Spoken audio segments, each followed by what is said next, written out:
ஓம் சக்தி. ஓம் ஆதிபரா சக்தி. ஓம் சக்தியே, மறுவூர் அரசியே, நல்லதே நினைப்போம், நல்லது மட்டுமே நினைப்போம். சக்தி வாக்கு பிள்ளைகளுக்கு இந்த ஆதி சக்தியின் ஆசீர்வாதம் என்றுமே முழுமையாக கிடைக்கும்.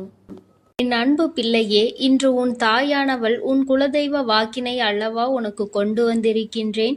நீண்ட நாட்களுக்கு பிறகு உன்னுடைய குலதெய்வத்திடம் இருந்து உனக்கான நல்ல செய்தி ஒன்று வந்திருக்கிறது. என் தங்கமே, இந்த நல்ல நாளில் உன் குலதெய்வம் உனக்கு நல்ல வாக்கு தர வேண்டும் என்று நினைக்கிறார்கள். அதற்கு அவர்கள் தேர்ந்தெடுத்திருப்பது உன் தாயானவள் என்னைத்தான். என் தங்கமே, அவர்கள் உன்னிடத்தில் பேச வேண்டும் என்று நினைத்த விஷயம் உன்னுடைய வாழ்க்கை சம்பந்தமானதுதான், வேறெதுவும் கிடையாது. என் பிள்ளையே, நீ உன் வாழ்க்கையில் நடக்கின்ற ஒவ்வொரு நிகழ்வுகளையும் இந்த தாயானவள் நான் வந்து பார்ப்பதற்கு முன்பாக அவர்கள் பார்க்க தொடங்கி விடுகிறார்கள் அல்லவா? அவர்கள்தானே முதன்மையானவர்கள். நீ என்ன நிகழ்வுகளை இல்லத்தில் நடத்தினாலும், உன் வாழ்க்கையில் என்ன நடந்தாலும் அது யாருக்கு தெரிகின்றதோ இல்லையோ, உன்னுடைய குலதெய்வத்திற்கு சர்வ நிச்சயமாக தெரியும் என்பதில் எந்த ஒரு மாற்று கருத்தும் கிடையாது. இந்த தாயானவள் நானே உன் குலதெய்வத்திற்கு பின்னால் தான் உன்னை காண வர முடியும் என்பதை நீ புரிந்து கொள்ள வேண்டும். உனக்கு என்ன கஷ்டம் வந்தாலும், உனக்கு என்ன பிரச்சனைகள் வந்தாலும், உன்னை தேடி முதலில் வருவது உன்னுடைய குலதெய்வம் என்பதில் எந்த ஒரு மாற்று கருத்தும் கிடையாது. என் தங்கமே, உன்னுடைய குலதெய்வம் உன் கஷ்டங்களை எல்லாம் முன்னின்று காண்கின்றார்கள். அவர்கள் தருகின்ற வாக்கினை ஒருபொழுதும் நீ தவறவிட்டு விடக்கூடாது. ஏனென்றால் என் பிள்ளையே, உன்னுடைய வாழ்க்கையில் நடக்க இருக்கின்ற எல்லா விஷயங்களையும் தெரிந்து வைத்திருப்பவர்கள் அவர்கள்தான். நிச்சயமாக உனக்கு அதற்கான நல்ல தீர்வினையும் கொண்டு வந்து சேர்ப்பார்கள் என்பதில் எந்த ஒரு சந்தேகமும் வேண்டாம். உன்னுடைய பிரச்சனைகளுக்கெல்லாம் முதலில் தீர்வு அவர்களிடம்தான் அதிகமாக இருக்கும். அவர்கள் சொல்கின்ற எல்லா விஷயங்களையும் உன் அம்மா நான் அப்படியே உன் வாழ்க்கையில் நடத்தி கொடுப்பேன். நான் தனித்து நின்று எதையும் உன் வாழ்க்கையில் செய்வது கிடையாது. உன் குலதெய்வத்திடம் இருந்து கருத்து கேட்டுதான் உன் வாழ்க்கையில் என்ன நடத்த வேண்டும் என்ற முடிவுகளை நான் எடுக்க முடியும். இது நாள் வரையிலும் உன் வாழ்க்கையில் நீ எத்தனையோ வேதனைகளை அனுபவித்திருப்பாய், எத்தனையோ கஷ்டங்களை கண்டிருக்கின்றாய், எத்தனையோ சோதனைகளையும் நீ கண்டிருக்கின்றாய். பல சோதனைகளை கண்டு இந்த வாழ்க்கையில் நீ வெற்றி பெறக்கூடிய சூழ்நிலையை இப்பொழுதுதான் உணரத் தொடங்கி இருக்கின்றாய். அதனால்தான் இன்று உன்னுடைய குலதெய்வத்தின் வாக்கினை நான் கொண்டு வந்திருக்கின்றேன். என் அன்பு பிள்ளையே, இந்த நல்ல நாளில் குலதெய்வத்தின் வாக்கு கிடைப்பது என்பது அத்தனை சாதாரண விஷயம் கிடையாது என் தங்கமே. அதனால் உனக்கு கிடைக்கும் பொழுது அதனை நீ சரியாக உன் வாழ்க்கையில் பயன்படுத்திக் கொள் என்றுதான் அம்மா சொல்கின்றேன். என்றென்றைக்கும் உனக்கு நல்ல ஆசீர்வாதங்களை வழங்கி கொண்டு இருக்கின்றார்கள். அவர்களை நீயே வேண்டாம் என்று தள்ளி நிற்க சொன்னாலும் அவர்கள் உன்னை விட்டு ஒரு அடி கூட விலகி நிற்பது இல்லை என்பதை நீ புரிந்து கொள்ள வேண்டும். என் தங்கமே, எல்லாவற்றிற்கும் முதன்மையாக இருக்கக்கூடிய உன் குலதெய்வம் இன்று உனக்கு தர வந்திருக்கின்ற இந்த வாக்கானது உன்னுடைய வாழ்க்கையில் அதிசக்தி வாய்ந்த வாக்காக இருக்கும்.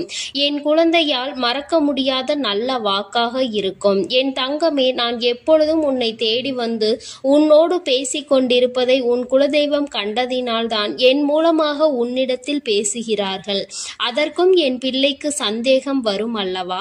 குலதெய்வம் என்னிடத்தில் பேச வேண்டியதுதானே, எதற்காக உன் மூலமாக என்னிடத்தில் பேசுகிறார்கள் என்ற சந்தேகம் உனக்கு வரத்தானே செய்யும். என் தங்கமே, உன்னுடைய சந்தேகத்திற்கான பதிலை நான் இப்பொழுதே உன்னிடம் சொல்லிவிடுகின்றேன். நீ என்னோடு அதிக அன்போடு இருப்பதனால் என் மூலமாக உன்னை காண வந்திருக்கின்றார்கள். அப்படியானால் ஒரே நேரத்தில் உன்னுடைய குலதெய்வத்தையும் உன்னுடைய இஷ்ட தெய்வத்தையும் கண்டுவிட்ட பலன் உனக்கு கிடைத்து விடும் அல்லவா? என் தங்கமே, இந்த தாயானவள் உன் வாழ்க்கையில் எந்த அளவிற்கு இடத்தை பிடித்திருக்கிறேன் என்பது நான் நன்கு உணர்ந்த விஷயம்தான். என் பிள்ளையே, நீண்ட நாளாக உன் தாயானவள் உன் வாழ்க்கையில் இருக்கின்ற ஒரு கஷ்டத்தை புரிந்துதான் அதற்கான தீர்வினை கொடுப்பதற்காக வந்திருக்கின்றேன். இனி இந்த வாழ்க்கையில் உனக்கு நல்லது நடக்கும் என்பதை நீ முழுமையாக நம்பிவிட்டாலே போதும். எல்லா கஷ்டங்களிலும் இருந்து உனக்கு நான் நிச்சயமாக ஒரு நல்ல நிலையை கொடுப்பேன். இதில் எந்த ஒரு மாற்று கருத்தும் கிடையாது. எல்லா சூழ்நிலைகளும் உன் வாழ்க்கையில் மாறிவிடும். குலதெய்வம் இன்று உனக்கு தருகின்ற வாக்கினை சரியாக கேட்டுக்கொள். அதை உன்னுடைய மனதிற்குள் நீ பதிய வைத்துக்கொள். என் குழந்தையே, உன் குலதெய்வம் உன்னிடத்தில் சொல்கின்ற முக்கிய முக்கியமான விஷயம், உன் வாழ்க்கையில் பல மாற்றங்கள் ஏற்பட போகிறது என்றுதான் சொல்கின்றார்கள். ஒரு கஷ்டத்தில் இருந்து நீ மீண்டு வரப் போகின்றாய். உன்னை கை நீட்டி பேசிய ஒருவர் உன்னிடத்தில் மன்னிப்பு கேட்கப் போகின்றார். உன் மனதினை காயப்படுத்திய ஒருவர் இன்று வேதனைப்பட்டு கொண்டிருக்கிறார். குலதெய்வத்தின் முன்னால் நின்று யாரெல்லாம் உன்னை சபித்தார்களோ அவர்கள் வாழ்க்கை கேள்விக்குறியாக மாறி நின்று கொண்டிருக்கிறது. இப்படி ஒவ்வொருவரும் அவர்கள் வாழ்க்கையில் செய்திருக்கின்ற விஷயங்களை கண்டு மனம் வேதனைப்பட போகின்றார்கள். உனக்கு வாழ்க்கையில் கஷ்டம் வந்துவிட்டது என்று எண்ணி வருத்தப்படாமல், என் பிள்ளையே, இனி உன் வாழ்க்கையில் நடப்பது எல்லாமே உன் சந்தோஷத்தை மட்டுமே அடிப்படையாக கொண்டது என்பதை நீ புரிந்து கொண்டால் போதும். என் பிள்ளையே, இந்த வாழ்க்கை உனக்கு கொடுத்தது எல்லாமே இனி உன்னுடைய மனநிலையில் சந்தோஷத்தை கொண்டு வந்து கொடுக்கும் என்பதை நீ புரிந்து கொண்டால் போதும். எல்லோரும் ஒரு நாள் இந்த தாயானவள் என்னுடைய வாழ்க்கையில் என்ன நடத்தி கொடுத்தாள் என்று நிச்சயமாக யோசிக்கின்றபடி உன் வாழ்க்கையில் அம்மா நிச்சயமாக நல்ல விஷயத்தை நடத்தி கொடுப்பேன் என்பதை நீ புரிந்து கொண்டால் போதும். இப்பொழுதெல்லாம் இந்த வாழ்க்கையில் நீ பட்ட கஷ்டங்களுக்காக வேதனைப்பட்டு நின்றாயோ, அந்த நேரத்தில் எல்லாம் உன் குலதெய்வமும் உன் தாயானவள் நானும் உன்னை காக்க வந்திருக்கிறோம் என்பதை ஒரு நாளும் நீ மறந்துவிடக் கூடாது. ஒரு விஷயம் தவறு என்று தெரிந்துவிட்டால் அதை ஒரு நாளும் என் பிள்ளை நீ செய்ய துணியாதே. அதே நேரத்தில் ஒரு விஷயத்தை செய்யும் பொழுது அது உனக்கு சரி என்று தோன்றிவிட்டது என்றால் யார் சொன்னாலும் அதன் பிறகு அதை நீ நிறுத்தி விடாதே. நல்லபடியாக அதை செய்து நீ வெற்றி பெறுவதற்கான முயற்சிகளை எடுத்துக்கொள்ள வேண்டுமே தவிர ஒரு நாளும் என் பிள்ளை இந்த வாழ்க்கையில் நீ அடைய நினைக்கின்ற விஷயங்களை அடையாமல் விட்டுவிடக் கூடாது. உன்னுடைய முயற்சி இந்த வாழ்க்கையில் அதிகமாக இருப்பது போல இனி உன் வாழ்க்கையில் நடப்பது எல்லாமே உன் சந்தோஷத்தை மட்டுமே அடிப்படையாக கொண்டது என்பதனை நீ புரிந்து நடந்து கொள்ள வேண்டும். உனக்கு என்றென்றைக்கும் உன்னுடைய குலதெய்வம் துணை இருக்கின்றது என்பதை புரிந்து கொண்டு உனக்கு எந்நாளும் இந்த தாயானவளினுடைய ஆசீர்வாதங்கள் இருக்கும் என்பதை நினைவில் வைத்து கொண்டு நீ செய்ய நினைக்கின்ற விஷயங்கள் எல்லாவற்றையும் சரியாக செய்து கொண்டு இருக்க வேண்டும்.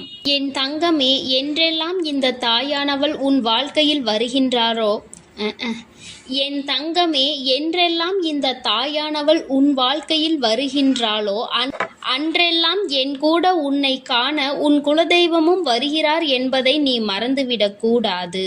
என் பிள்ளையே, எந்த விஷயங்களை உன் வாழ்க்கையில் செய்வதாக இருந்தாலும் நாங்கள் இருவரும் கலந்து ஆலோசித்துதான் உனக்கு செயல்படுத்துவோம் என்பதையும் நீ நினைவில் வைத்துக்கொள்ள வேண்டும்.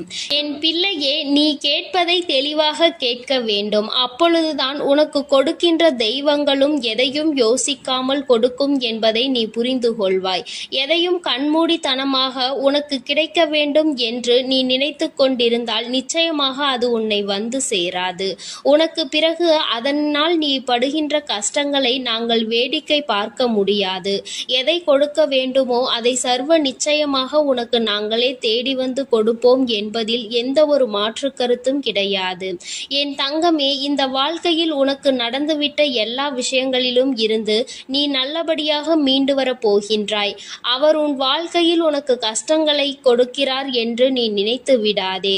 அவர்கள் நிச்சயமாக உன்னை நினைத்து வருத்தப்பட தான் செய்கின்றார்கள். உனக்கு நல்ல நேரம் ஆரம்பித்து விட்டது என்பதை தான் உன் குலதெய்வம் இன்று நான் உன்னிடத்தில் சொல்ல வந்தேன். இனி எந்த சூழ்நிலையிலும் நீ கவலைப்படாமல் இரு. நான் உன் வாழ்க்கையை உயர்நிலைக்கு கொண்டு செல்ல போகின்றேன். என் குழந்தையே, உன் குலதெய்வ வாக்கினை நீ கேட்டுவிட்டாய் அல்லவா? உன்னோடு இருந்து உன் வாழ்க்கையை உயர்த்துவதற்காக அவர்கள் வந்திருக்கின்றார்கள். இனி ஒருபோதும் என் பிள்ளை நீ தடம் புரண்டு சென்று விடாதே. நல்லது நடக்கின்ற நேரத்தில் உன் குலதெய்வம் உன்னை காண வந்திருக்கிறது என்றால் என் பிள்ளையே, இனி இந்த வாழ்க்கையில் என்றென்றைக்கும் உனக்கு சந்தோஷம் மட்டுமே நிலைத்திருக்க போகிறது என்பதை நீ புரிந்து கொண்டு விட்டால் போதும். என் அன்பு பிள்ளைக்கு இந்த தாயானவளினுடைய ஆசீர்வாதங்களும் உன் குலதெய்வத்தினுடைய ஆசீர்வாதங்களும் எப்பொழுதும் முழுமையாக கிடைக்கும். என் தங்கமே, அதனால் நீ எதற்காகவும் கலங்காதே, எதை நினைத்தும் வருந்தாதே. நீ நல்லதையே நினைத்தால் உன் வாழ்வில் எல்லாம் உனக்கு நல்லதாக மட்டுமே நடக்கும். என் அன்பு பிள்ளையே, உன்னை கண்ணீர் சிந்த வைத்தவர்கள் கண்கலங்கி நிற்கப் போகின்றார்கள். என் தங்கமே, இன்று இந்த தாயானவள் உன்னுடைய குலதெய்வ வாக்கினை கொண்டு வந்திருக்கின்றேன். குலதெய்வ வாக்கை தவிர்த்து விடாதே. ஏனென்றால் உன்னுடைய மிகப்பெரிய கேள்விக்கு உன் குலதெய்வத்திடம் இருந்து உனக்கு பதில் வந்திருக்கின்றது. என் தங்கமே, இன்று இந்த தாயானவள் உன்னை தேடி வந்து உனக்கான நல்ல வாக்கினை கொண்டு வந்ததற்கு மிகவும் முக்கியமான காரணம் என்ன தெரியுமா? என் பிள்ளைக்கு மனதில் இருக்கின்ற ஒரு மிகப்பெரிய குழப்பத்திற்கு தீர்வினை கொண்டு வந்து சேர்க்க வேண்டும் என்பதுதான். நான் இங்கே கண்ணீர் சிந்துகிறேன், யாருக்கும் எந்த துரோகத்தையும் செய்யாமல். ஆனால் என்னை கண்ணீர் சிந்த வைத்தவர்கள், என்னை மனம் வருந்த வைத்தவர்கள் அங்கே நிம்மதியாக இருப்பதற்கு என்ன காரணம் தாயே என்று என் பிள்ளை நீ என்னை பார்த்து கேட்கின்றாய் அல்லவா? இந்த கேள்விக்கு உனக்கு நான் பதில் கொடுக்க வேண்டும் அல்லவா? என் குழந்தையே, நீ எத்தனையோ கண்ணீர் சிந்தினாய். சரி, நீ இப்படி கண்ணீர் சிந்துவதற்கு யார் காரணம் என்று ஒரு நொடி உணர்ந்து பார்த்தாயா? உண்மையாகவே நீ இப்பொழுது சிந்திய இந்த கண்ணீருக்கு அவர்கள் உண்மையில் தகுதியுடையவர்கள் தானா? அவர்கள் பேச்சுக்கு நீ மதிப்பு கொடுத்தது நியாயம்தானா என்பதை முதலில் நீ தெளிவாக புரிந்து கொண்டிருந்தால் உனக்கே பாதி பதில் அப்பொழுதே கிடைத்திருக்கும். சரி, அவர்கள் சொல்வதை சொல்லிவிட்டார்கள், நீயும் அழுவதை அழுது விட்டாய். இப்பொழுது உன் குலதெய்வம் இதற்கு பதில் சொல்ல வந்ததற்கு காரணம் என்ன தெரியுமா?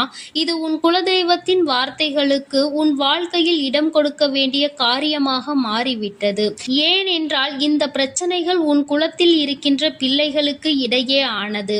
குலதெய்வம் 2 பேருக்குமே தெய்வமாக உனக்கு இருக்கலாம், அவர்களுக்கு இல்லாமலும் போகலாம். ஆனால் உன் குலதெய்வம் அப்படி அல்ல. இருவருக்குமே உன் குலதெய்வம் ஒன்று என்பதனால் இப்பொழுது அவர்கள் இதற்கு பதில் தர வேண்டிய கட்டாயம் வந்துவிட்டது. நீ சிந்திய கண்ணீர் அவர்கள் மனதை அல்லவா ரணமாக்கிவிட்டது. நீ தேவையோடுதான் கண்ணீர் சிந்தினாய், தேவையில்லாமல் கண்ணீர் சிந்தவில்லை. இதுவெல்லாம் அவர்களுக்கு நன்றாக தெரியும். என் குழந்தையே, நீ தவறுகள் செய்திருந்தாலும் சரி, தவறுகள் செய்யாவிட்டாலும் சரி, அதற்கு என்ன விஷயங்கள் என்ன காரணங்களாக உன் வாழ்க்கையில் வந்தாலும் அதை நீ சரியான கோணத்தில் எதிர்கொண்டு இருக்க வேண்டுமே தவிர ஒருபொழுதும் அழுது உன்னுடைய நிலையில் இருந்து நீ இறங்கி வந்திருக்க கூடாது. என் குழந்தையே, நீயாகவே உன்னுடைய நிலையில் இருந்து இறங்கி வந்ததனால் இன்று உனக்கு இருக்கின்ற கஷ்டங்கள் ஏராளமாகிவிட்டது. நீ இந்த நிலையில் இருக்க வேண்டும் என்று எண்ணி அவர்கள் இந்த காரியங்களை செய்தார்கள். இப்பொழுது சந்தோஷமாக அவர்கள் இருக்கின்றார்கள். அவர்களுக்கு சந்தோஷத்தை கொடுத்துவிட்டு நீ இங்கே வேதனைப்பட்டு கொண்டிருக்கிறாய் என்றுதான் உன்னுடைய குலதெய்வம் சொல்கின்றார்கள். அது மட்டும் அல்லாமல் நீ இன்னமும் சில செயல்களை வேண்டாதவைகளாக செய்து கொண்டிருக்கிறாய் என்று அவர்கள் மனம் வருத்தப்படுகின்றார்கள். யாருக்கு என்ன பிரச்சனை என்றாலும் அதை இழுத்து உன் தலையில் போட்டுக்கொள்வதே மிகப்பெரிய வேதனைக்குரிய செயலாகும். அவர்கள் நினைக்கின்றார்கள், அடுத்தவர்கள் படுகின்ற கஷ்டங்களை பார்த்து மனம் இறங்குவதில் தவறில்லை. அதற்கு அவர்கள் உன்னிடத்தில் உதவிகள் கேட்டால் மட்டும்தானே செய்து கொடுக்க வேண்டும். மாறாக நீயாகவே உள்ளே நுழைந்து அவர்களுக்கு உதவுகிறேன் என்று சொல்லிவிட்டு நாளை உன்னுடைய கஷ்டங்களுக்கு யாரும் உனக்கு உதவிக்கு வராமல் நீ நிற்கும் பொழுது அது எத்தனை பெரிய வேதனையாக இருக்கும் என்பதை உன்னால் புரிந்து கொள்ள முடியும். அதற்காக கைமாறு கருதாமல் உதவி செய்ய வேண்டும் என்று சொல்லி இருக்கின்ற பொழுது நீ உதவிகளை செய்யக்கூடாது என்று சொல்கின்றேனே என்று என் பிள்ளை நீ நினைக்கலாம். என் தங்கமே, வாழ்க்கையில் இப்பொழுதெல்லாம் பல மாற்றங்கள் வந்துவிட்டது. முன்பு போல இப்பொழுது இருக்கின்றவர்கள் எல்லாம் இல்லை. ஒரு உதவியை செய், அதற்கு கைமாறு எதிர்பார்ப்பது மட்டும் அல்லாமல் அந்த உதவிகளை செய்தவர்களுக்கே குழி தோண்ட நினைப்பதுதானே இப்பொழுது இருக்கின்ற மனிதர்களின் மனநிலையாக இருந்து கொண்டிருக்கிறது. அடுத்தவர்கள் வாழ்க்கையில் கெடுதல் நினைக்க ஒருவரும் ஒரு அளவு கூட சிந்திப்பது கிடையாது. யாருக்கு வேண்டுமானாலும் என்ன வேண்டுமானாலும் செய்ய நினைக்கிறார்கள். அதனால் அவர்கள் நினைக்கின்ற விஷயங்கள் எல்லாம் சரிதான் என்று எல்லாவற்றையும் விட்டுவிடக் கூடாது என்றுதான் உன் குலதெய்வம் சொல்கின்றார்கள். வேண்டியவர்கள் வேண்டாதவர்கள் என்றெல்லாம் இப்பொழுது கிடையாது. உண்மையில் எவரினுடைய வார்த்தைகள் உனக்கு ஆறுதலையும் அன்பையும் கொடுக்கின்றதோ அவர்கள் மட்டுமே உனக்கு வேண்டிய யாருடையவர்கள், உனக்கு யாருடைய வார்த்தைகள் உனக்கு வேதனைகளை அதிகமாக கொடுக்கின்றதோ அவர்கள் உனக்கு வேண்டாதவர்கள். இப்பொழுதெல்லாம் இப்படிதான் உனக்கு இருக்கின்ற உறவுகளை கணிக்க வேண்டுமே தவிர ஒருபொழுதும் நீ உறவுகள் என்று எண்ணி தேவையில்லாத நட்புகளை வளர்த்து கொள்ளாதே. என் பிள்ளையே, தெரியாதவர்கள் கூட ஓடி வந்து உதவிகளை செய்து கொடுத்து விடுவார்கள். தெரிந்தவர்கள் இங்கே உதவிகளை செய்வது கிடையாது. தெரிந்தவர்கள்தான் அடுத்தவர்களுக்கு உதவிகளை செய்தால் எங்கே அவர்கள் வாழ்க்கையில் முன்னேற்றம் வந்துவிடுமோ என்று எண்ணி அதை செய்ய மறுக்கின்றார்கள். என் தங்கமே, இதையெல்லாம் இனிமேல் உன் வாழ்க்கையில் நடக்க இருக்கின்ற விஷயங்கள். அதனை உனக்கு புரிய வைக்க வேண்டும். அதன் பிறகாவது என் பிள்ளை இந்த வாழ்க்கையில் என்ன நடந்து கொண்டிருக்கிறது என்பதை புரிந்து கொண்டு அதற்கு ஏற்றது போல நீ வாழவும் தொடங்கி விடுவாய். இனியும் இந்த சூழ்நிலைகள் இப்படியே இருக்கும் என்றால் நீ உன்னுடைய மனநிலையில் மாற்றங்களை கொண்டு வர வேண்டும். நான் இப்படிதான் இருப்பேன், இப்படிதான் வேதனையை அனுபவிப்பேன் என்றால் யாராலும் உன்னை எதுவும் செய்துவிட முடியாது அல்லவா? உன்னுடைய குலதெய்வம் அதை தான் சொல்லி அங்கே வேதனைப்பட்டு கொண்டிருக்கின்றார்கள். அதனால் என் குழந்தையே, இனி ஒருபொழுதும் இந்த வாழ்க்கையில் உனக்கு கிடைத்த கஷ்டங்களை எண்ணி வேதனைப்படாமல் இனி உன்னுடைய வாழ்க்கையில் உன்னை தூக்கி நடத்துகின்ற தெய்வமாக நான் இருப்பேன் என்பதை நீ மனதில் வைத்து கொண்டு உனக்கு செய்கின்ற விஷயங்களை எல்லாம் பார்த்து நீ கணக்கில் எடுத்துக்கொள்ள வேண்டாம். யாரை விட்டுவிட வேண்டும் என்பது உன்னுடைய கையில்தான் இருக்கிறது. எல்லாவற்றிற்கும் மேலாக இந்த வாழ்க்கை உனக்கு கொடுக்க நினைத்த சோதனைகளை எல்லாம் நீ கடந்து வந்து யார் உன்னை அள வைத்தார்களோ அவர்கள் முன்னிலையில் நீ வாழ்ந்து காட்ட வேண்டும். உன் குலதெய்வம் இன்னொன்றையும் சொல்லி இருக்கின்றார்கள். உன்னை கண்ணீர் சிந்த வைத்தவர்கள் அங்கே மிகுந்த மனவேதனைக்கு ஆளாகி நிற்கப் போகின்றார்கள். அடுத்தவர்களுக்கு வேதனையை கொடுப்பதற்கு முன்பாக சற்று சிந்தித்து இருந்தால் இன்று அவர்கள் நல்ல நிலைக்கு வந்திருப்பார்கள். ஆனால் அவர்கள் இன்று உன் குலதெய்வத்தின் கையால் தண்டனை பெறுவதற்கு தயாராக நிற்கின்றார்கள். இனியாவது இந்த வாழ்க்கையை பற்றிய கவலை மற்றவர்கள் மீது செலுத்தாமல் உனக்கு நல்லபடியாக இருக்கும் என்பதை நீ மனதார நம்பிவிட்டால் போதும். எப்பொழுதுமே உனக்கு மன நிம்மதி கிடைக்கும். உன் குலதெய்வம் உனக்கு துணையாக இருக்கின்றது. உன் குலத்தில் இருக்கின்றவர்கள் தானே என்று அவர்கள் யாரையும் விட்டுவிடுவதில்லை. அவர்கள் தவறு செய்கின்றவர்களுக்கு தண்டனை என்ற ஒன்று எப்பொழுதும் கிடைத்தே தீரும் என்றுதான் சொல்கின்றார்கள். அந்த தண்டனையை அவர்கள் இந்த வாழ்க்கையில் அனுபவித்தே தீருவார்கள் என்பதிலும் எந்த மாற்று கருத்தும் கிடையாது. எதுவாக இருந்தாலும் இல்லையே, நீ மட்டும் மனதார எந்த துரோகத்தையும் செய்து விடாதே. இனி இந்த வாழ்க்கை உனக்கு நல்லதை கொடுக்க வேண்டும் என்றால் கெட்ட மனிதர்களிடம் இருந்து சற்று ஒதுங்கி இருக்க பழகிக்கொள். அவர்களை பற்றி தெளிவாக புரிந்து கொண்டு அவசரப்பட்டு நீ அழுது உன்னுடைய பலவீனத்தால் உன் சந்தோஷத்தை நீயே இழந்து விடாதே. என் அன்பு பிள்ளைக்கு இந்த தாயானவளினுடைய ஆசீர்வாதங்களும் உன் குலதெய்வத்தினுடைய ஆசீர்வாதங்களும் எப்பொழுதும் முழுமையாக கிடைக்கும். என் தங்கமே, அதனால் நீ எதற்காகவும் கலங்காதே, எதை நினைத்தும் வருந்தாதே. நீ நல்லதையே நினைத்தால் உன் வாழ்வில் எல்லாம் உனக்கு நல்லதாக மட்டுமே நடக்கும். என் அன்பு பிள்ளையே, இன்று உன்னுடைய குலதெய்வத்திடம் இருந்து ஒரு முக்கியமான செய்தியோடு வந்திருக்கிறேன். அவர் உன்னுடைய வாழ்க்கை சம்பந்தமான ஒரு செய்தியினை தான் கொண்டு வந்திருக்கிறார். என் தங்கமே, என் மூலமாக அதனை உனக்கு தெரிவிக்க வேண்டும் என்று அவர்கள் ஆசைப்படுகின்றார்கள். ஏனென்றால் இந்த வராகியாகிய என்னுடைய ஆசீர்வாதங்களும் என்னுடைய உதவியும் சேர்ந்து உனக்கு கிடைக்க வேண்டும் என்று அவர்கள் நினைக்கின்றார்கள். அதனால்தான் என் மூலமாக உனக்கு அதனை தெரிவிக்க நினைக்கின்றார்கள். என் குழந்தையே, உன்னுடைய வாழ்க்கை இன்றிருக்கின்ற சூழ்நிலையை பார்த்து அவர்கள் மிகுந்த மனவேதனை அடைகின்றார்கள். ஏனென்றால் தேவையில்லாத அர்த்தமில்லாத கோபங்களினால் உன்னுடைய வாழ்க்கை இன்று தலைகீழாக மாறி கிடக்கின்றது. உன்னுடைய உண்மையான அன்பினை ஏற்றுக்கொள்ள முடியாமல் அதற்கு மதிப்பு கொடுக்காமல் தேவையில்லாத கோபதாபங்களால் உன்னை பிரிந்து உன்னுடைய உறவுகள் இருந்து கொண்டிருக்கிறது. என் தங்கமே, உன்னுடைய குலதெய்வம் இவற்றையெல்லாம் பார்த்து கொண்டுதான் இருக்கிறது.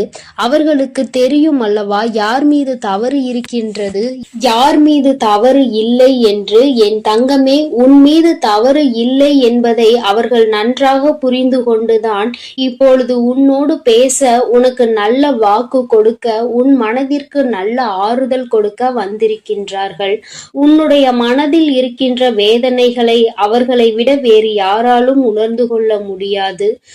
உன்னுடைய குலத்தினை காக்கின்ற தெய்வம் இன்று நீ உன்னுடைய குலத்தோடு ஒன்றுபட்டு இல்லாமல் பிரிவினையில் இருப்பதைக் கண்டு அவர்கள் சிறிது மனவேதனையில் இருந்து கொண்டுதான் இருக்கின்றார்கள். ஆனாலும் உன் மீது தவறு இல்லை, உன்னை சுற்றி இருப்பவர்கள் மீதுதான் தவறு இருக்கின்றது. நயவஞ்சகத்தால் உன்னை வீழ்த்த நினைத்தவர்களை தான் நீ விட்டு பிரிந்திருக்கிறாய் என்பதும் அவர்களுக்கு நன்றாக தெரியும். அதனால்தான் அந்த நயவஞ்சகர்களை விட்டுவிட்டு உன்னிடம் பேசுவதற்காக ஆசைப்படுகின்றார்கள். என் குழந்தையே, அவர்கள் சொன்னதை நான் உன்னிடம் சொல்கிறேன், கேள். என் பிள்ளையே, நீ உன்னுடைய வாழ்க்கையை நல்லபடியாக இந்த தாய் நான் உன்னுடைய குலதெய்வம் அமைத்து கொடுத்தபடி தான் வாழ வேண்டும் என்று ஆசைப்படுகின்றாய். ஆனால் உன்னை சுற்றி இருப்பவர்கள் உன்னை வாழ விடாமல் தடை செய்து கொண்டிருக்கின்றார்கள். நீ என்ன செய்தாலும் உனக்கு இடைஞ்சல்கள் தான் கொடுத்து கொண்டிருக்கின்றார்கள்.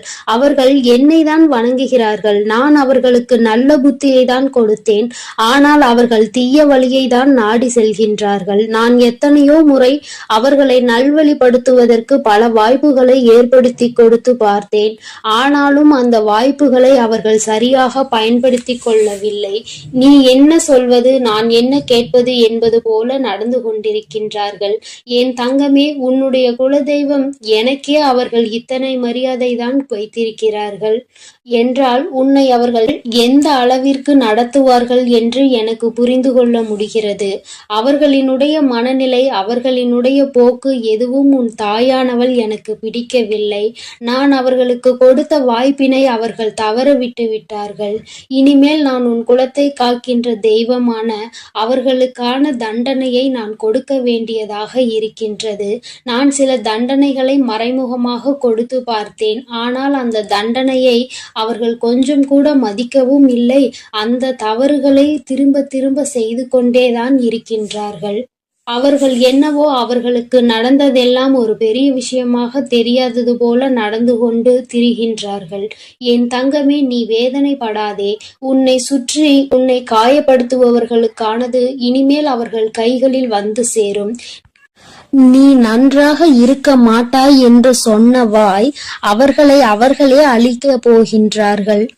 என் தங்கமே, நீ நினைக்கலாம் நம் குலதெய்வம் அவர்களுக்கு இது போன்ற வழிகளை செய்யக்கூடாது, அவர்களுக்கு இது போன்ற காயத்தினை ஏற்படுத்தக்கூடாது என்று நீ நினைக்கின்றாய். ஏனென்றால் உன்னுடைய மனது அத்தகைய நல்ல மனதல்லவா?